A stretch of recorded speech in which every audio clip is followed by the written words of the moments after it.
Welcome back to Movie Insights. Today I will show you a 2016 drama film titled The Day Will Come. Spoilers ahead. Watch out and take care.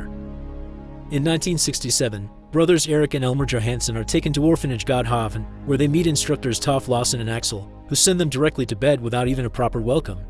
This all started a couple of days ago when the siblings were caught stealing magazines and even a telescope because Elmer was a fan of space and wanted to follow the rocket landings. The Child Welfare Office reminded their widowed mother Maureen that talking to them wouldn't cut it anymore.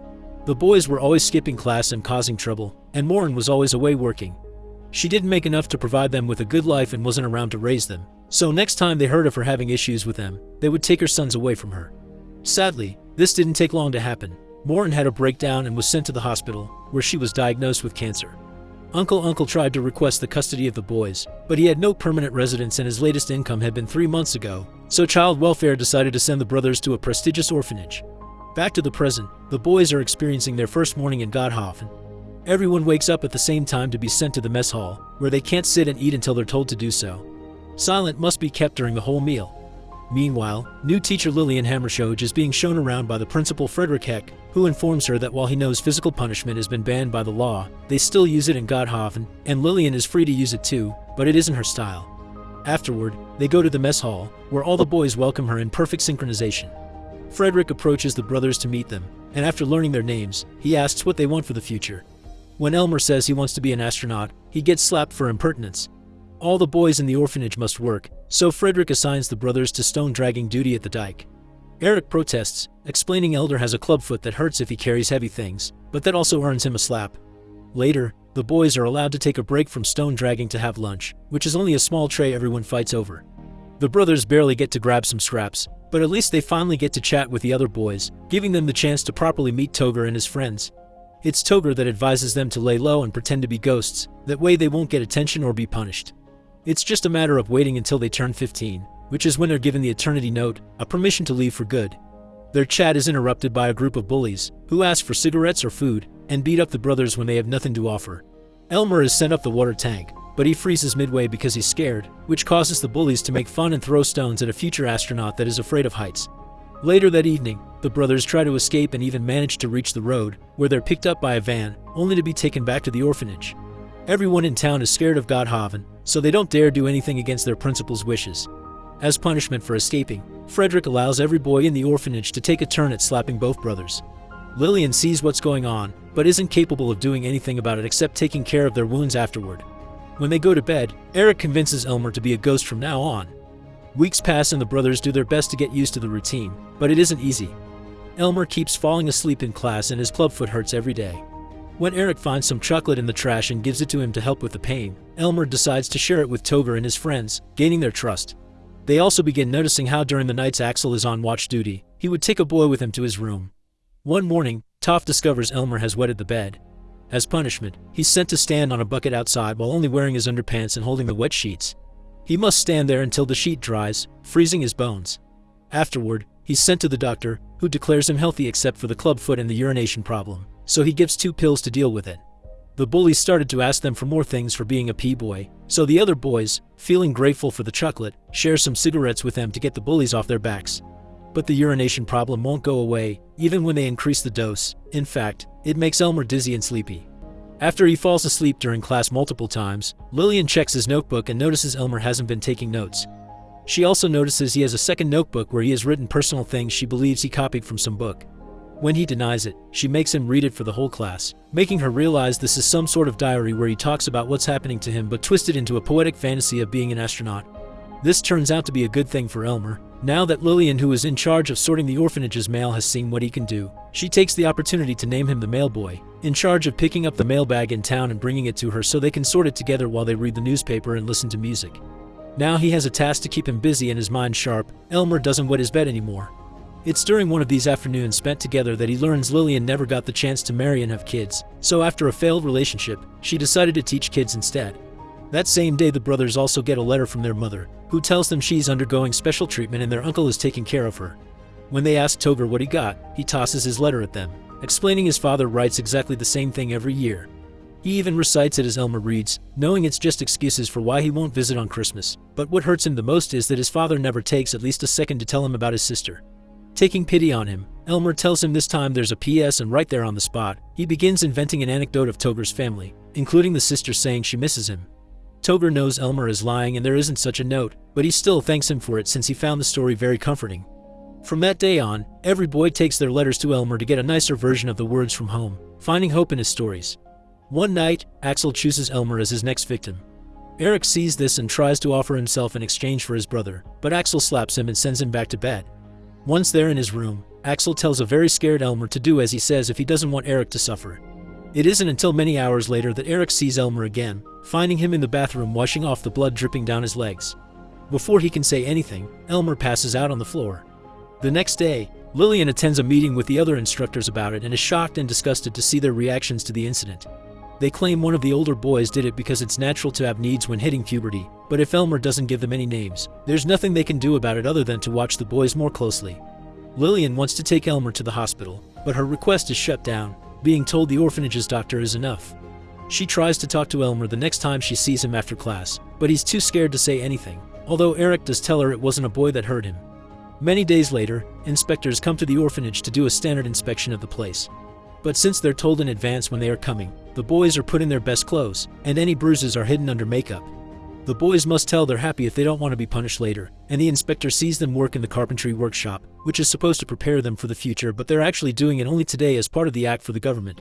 When Eric sees Axel take Elmer to a side office in the workshop to give him a gift in exchange for his silence, he looks at the saw and gets an idea. After Elmer leaves, Axel comes back to keep on working and loses his fingers to the saw thanks to Eric having turned off the safety mechanism. Axel is sent to the hospital for a few weeks, and now the boys will be safe from his abuse, at least for a while. Frederick is suspicious of Eric, but he has no proof to do anything about it, and that drives him mad. Later during dinner, Eric receives a call from his uncle to tell him Morin has died. He goes back to the table shaking and crying, and when Elmer hears the news too, he makes a scene as he tries to process his grief. Frederick slaps them both for misbehaving and even pushes Eric's face against his plate, but since not even his anger will make the boys stop crying, it makes him frustrated, so he leaves. Lillian takes the chance he isn't there to comfort the brothers. The next day, they're visited by their uncle, who tells them how their mother was put down to stop her suffering, but he is still not allowed to take the boys because of his lack of income. The siblings convince him to help them escape and agree to meet near the road in the middle of the night, but before Uncle leaves, Frederick talks to him. He points out all the ways his life isn't made for children and how life in the orphanage is a better option, especially so they can be trained for the future. This gives Uncle a lot to think about, so when night falls, instead of picking up the kids, he calls Lillian and tells her he's sorry but he won't be going.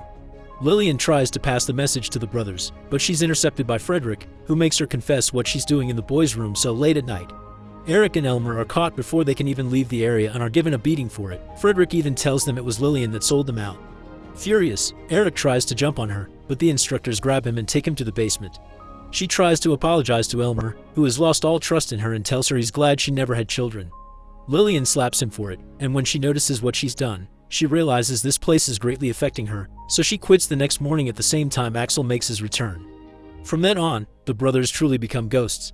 In 1969, Gert Hartmann, a new inspector, comes unannounced to the orphanage to make sure everything is fine before Frederick gets a Knight's Cross for his almost 50 years of service. Frederick isn't happy to see him because he didn't have time to hide all evidence, but he can't kick them without looking bad on the report. Hartmann notices some irregularities, like the small number of bathrooms for such a big group of children, but his main concern is the bruises he finds on the kids. All of them lie and say they got them from falling or playing, and nobody wants to speak to Hartmann in private when he offers them that option. The inspector isn't satisfied with this result, but he has no evidence of anything, so he leaves without a word. In a few weeks, Eric will be turning 15 and will be finally able to leave, so he's planning to ask Frederick to let him take his brother with him. He's such in a good mood for getting the Knight's Cross that he allows the boys to watch the moon landing on TV if they finish some special tasks. Elmer is sent to work on building a terrace, and Eric will wash Frederick's car. Some hours later, while everyone is inside watching Armstrong say his famous words, Eric is finishing washing the car, which earns him praise from Frederick. Eric takes this chance to ask for his brother to leave with him when he turns 15, but Frederick has some news for him. He's starting an apprenticeship department in the orphanage, so now the boys must stay until they turn 18. This makes Eric furious because it means he's behaving for nothing, so he starts scratching the car. After the broadcast is over, Elmer goes looking for his brother, but he only finds blood drops on the car. Frederick has beaten him up so badly that he almost dies, and after 3 days, he still hasn't woken up. They won't allow Elmer to see him except for a quick peek at the door, but he still sneaks inside when no adults are around. He almost gets caught by Frederick and the doctor, but he hides under the bed just in time to hear them talk. The doctor can't help Eric any longer. He needs to be taken to the hospital, but Frederick refuses and accepts to let God decide what happens to the boy. Later, Elmer goes to see Frederick to ask for a day's leave. He's decided he wants to be a mailman and wants to visit the Mail and Telegraph Museum to learn more about it. Frederick is pleased to hear he's dropped the astronaut nonsense and is aiming for a proper job, so to reward his good behavior, he allows him to have that break and even gives him a coin to get some ice cream. Once he gets to the city, Elmer uses that coin to call Lillian after finding her number on the phone book.